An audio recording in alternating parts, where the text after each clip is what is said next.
Lección 3. Formación sobre guantes de bomberos según la normativa europea.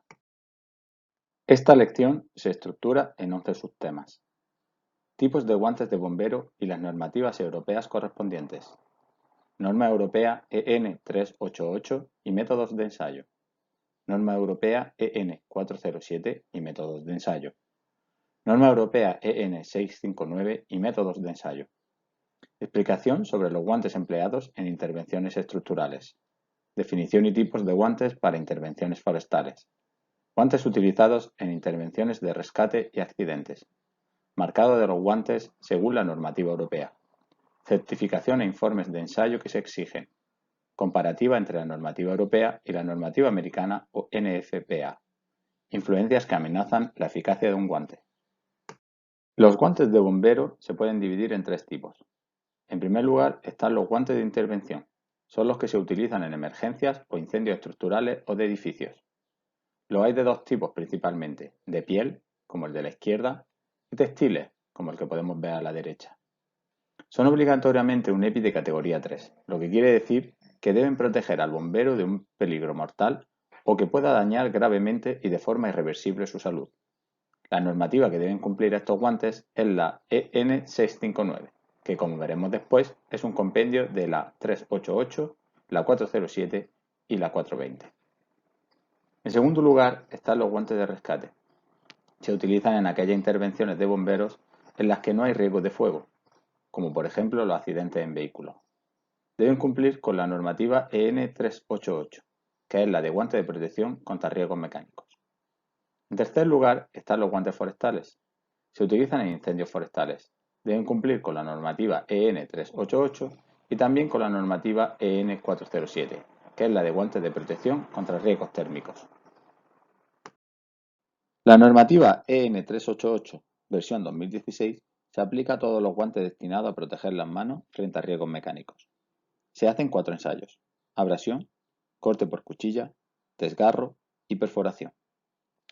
En la tabla de la derecha vemos los diferentes niveles que se pueden alcanzar y los requisitos necesarios para alcanzarlos. Hay que aclarar que se puede optar por hacer los 2 ensayos de corte de los que hablaremos después, o bien hacer uno solo de los dos. Hay 2 criterios opcionales frente a los que se pueden ensayar estos guantes. El primero es el corte por objeto afilado, o TDM, que se mide mediante el ensayo TDM. Se clasifica por letras, siendo la A el menor valor, menor resistencia al corte, y la F el mayor. El segundo es la protección contra impacto. Cuando los guantes presentan una mitigación específica del impacto acorde a la norma EN 13594, se considera que cumplen dicho requisito. En ese caso se añadirá una letra P al pictograma. En la imagen inferior vemos el pictograma de la norma EN 388. También vemos un ejemplo de resultado de un guante. Aquí vemos que ha conseguido un nivel 4 de resistencia a la abrasión.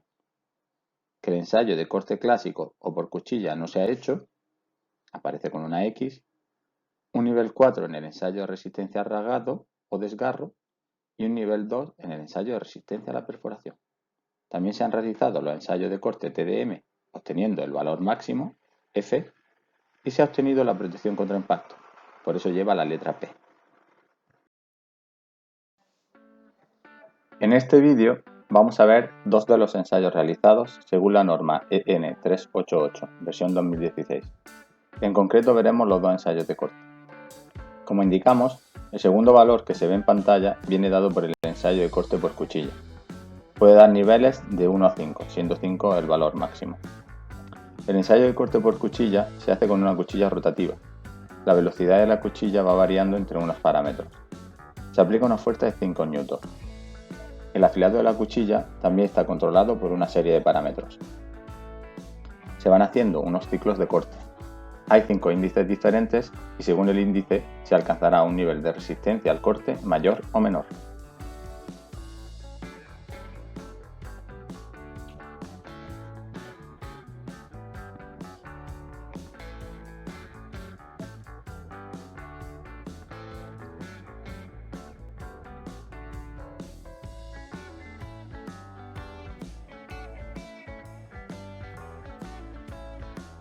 El ensayo de corte por objetos afilados o TDM se realiza utilizando la máquina TDM.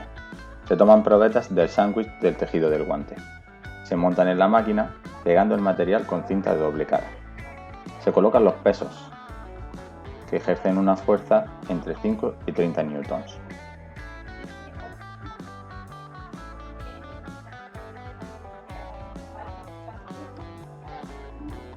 La cuchilla va desplazándose sobre la muestra hasta realizar el corte. El ensayo se repite hasta obtener 15 valores que nos permiten hacer una gráfica que nos dará el nivel.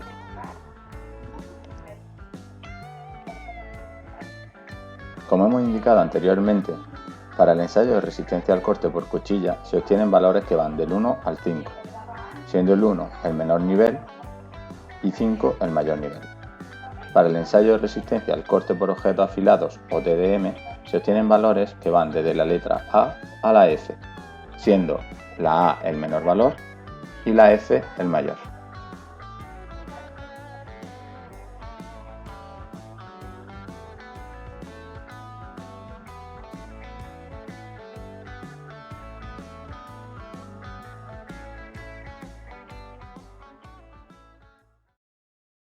La norma EN 407 especifica los métodos de ensayo, requisitos generales, niveles de prestaciones de protección térmica y marcados para los guantes de protección contra el calor y o fuego.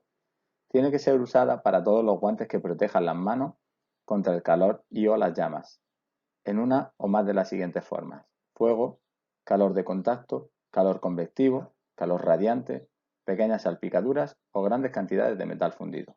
Los niveles van desde el 1 al 4. El calor convectivo se mide viendo el aumento de temperatura con un calorímetro que se coloca en el interior del guante, mientras que se aplica una llama controlada en el exterior del guante. Los guantes especiales para bomberos, utilizados normalmente en incendios de edificios, deben cumplir con la norma EN 659. Esta norma exige unos valores mínimos de las dos normas que hemos visto anteriormente. Con respecto a la norma EN 388, exige como mínimo un valor 3233 en abrasión, corte, desgarro y perforación, respectivamente, mientras que, con respecto a la norma EN 407, exige al menos que la resistencia a la llama sea valor 4 y que se alcance un valor 3 en el ensayo de calor convectivo. En la imagen de la derecha se puede ver el pictograma de la norma. Con respecto a la norma EN 420, mencionar que es una norma de referencia para ser utilizada con las normas específicas de los guantes de protección. Esto significa que dicha norma no puede aplicarse por sí sola para certificar guantes. La norma 420 define los requisitos de construcción y diseño de los guantes, las tallas, la dexteridad, etc.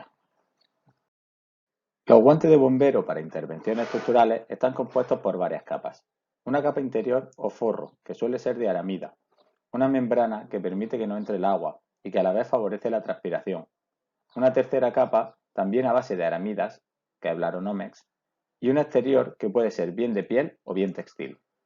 Hacemos una pequeña comparativa entre los guantes de piel y los guantes textiles. Los guantes de piel ofrecen una mayor resistencia al calor. Además, tienen mejor tacto y permiten que la mano empiece a sentir el calor antes, lo cual sirve de aviso al bombero. Los guantes textiles nos proporcionarán mejores prestaciones mecánicas, abrasión, corte, desgarro, perforación. No encogen con el calor, absorben menos agua, se lavan más fácilmente que los guantes de piel y, por último, no hay diferencia de espesor en las capas, mientras que en los guantes de piel, al ser naturales, puede haber pequeñas diferencias de espesor entre unas zonas y otras. Los guantes que se utilizan en intervenciones forestales tienen que tener una buena protección, tanto mecánica como térmica, además de mantener un buen nivel de confort. Como hemos hablado anteriormente, no existe una norma específica, se rigen por la norma de riesgos mecánicos y por la norma de riesgos térmicos.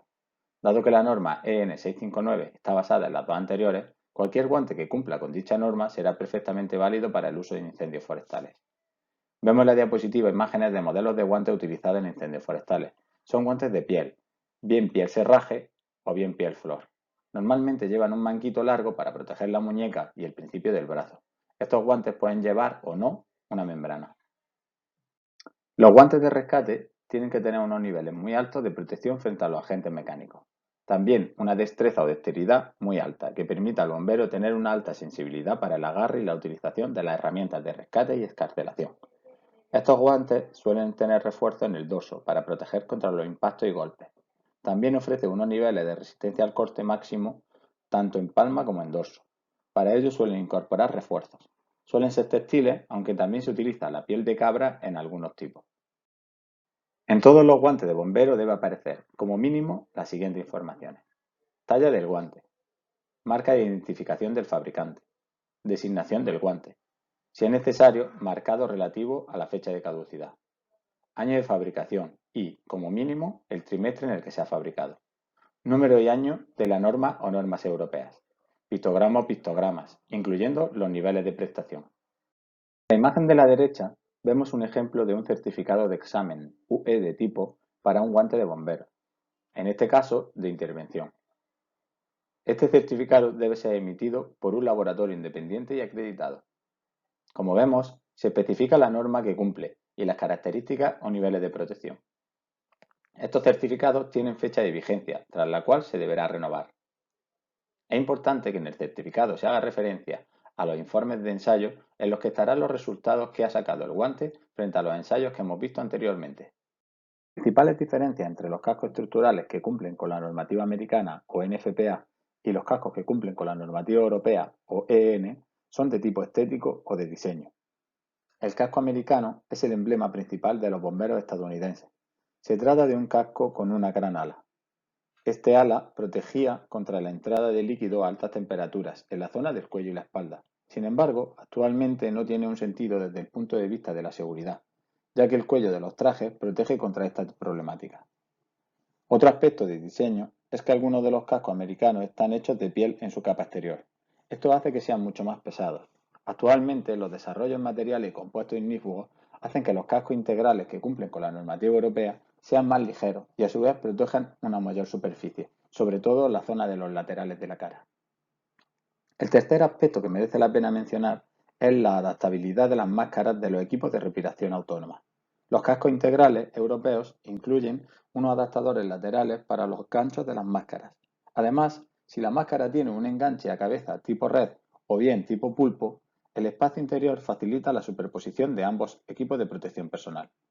Por su parte, el casco americano solo está preparado para las máscaras que se colocan con la red o de pulpo, no siendo posible un enganche de la máscara al propio casco. Por último, hablaremos sobre las influencias que pueden afectar a la eficacia protectora de un guante. La humedad, calor, frío y el resto de agentes meteorológicos pueden afectar enormemente al envejecimiento. Es muy importante que el guante se utilice correctamente, se almacene en lugar apropiado y que se realice una limpieza y mantenimiento adecuados. Por último, la elección y utilización errónea del guante pueden provocar un deterioro prematuro del mismo. Hay que tener muy en cuenta si se va a trabajar con productos químicos y si hay otra serie de acciones mecánicas o térmicas que puedan influir en el deterioro de los guantes para elegirlo de un tipo u otro.